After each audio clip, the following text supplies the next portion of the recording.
In a startling revelation that has sent shockwaves through Goa's tourism industry, police records show that a staggering 5,010 cases have been registered against rental vehicles for various traffic violations in just the first 2 months of 2025.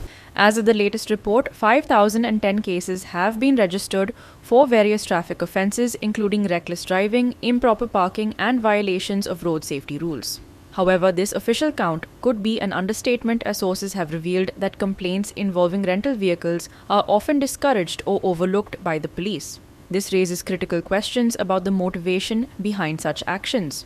Is there a deliberate attempt to shield the powerful rental vehicle operators and their political allies, securing a vote bank at the cost of public safety? The unaccountability surrounding rental vehicles is a growing concern among residents. Locals have voiced frustration as tourists, many of whom rent vehicles, continue to drive recklessly, causing accidents and endangering the public. Recent incidents involving rented cars and bikes mowing down pedestrians and causing collisions further emphasize the urgent need for stricter enforcement of traffic regulations in Goa.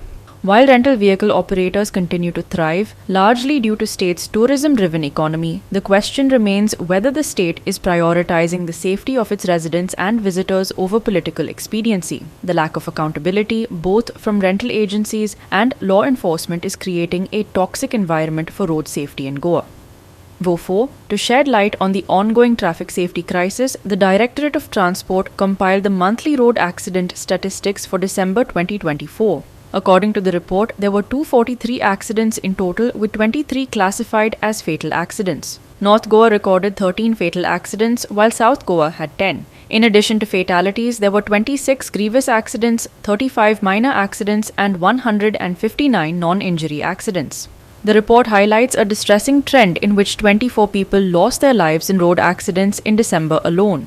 Of these, 16 were riders, 5 were pillion riders, 1 was a driver, and 2 were pedestrians. The remaining 39 individuals sustained grievous injuries, while 58 people suffered minor injuries. The 5,000 traffic violation cases against rental vehicles are a stark reminder of the challenges Goa faces in ensuring road safety. As long as the enforcement remains lax and the political and commercial interests continue to overshadow public safety concerns, the situation is unlikely to improve. The rising accident rates and fatalities in December 2024 serve as a further warning that Goa's roads are becoming increasingly perilous, especially for its residents. If the government is serious about protecting its citizens and visitors, it must step up efforts to regulate the rental vehicle industry, enforce stricter penalties for traffic violations, and hold all parties accountable for their role in this growing crisis. Manish Parab and Aumkar Deshprabhu for Goa 365.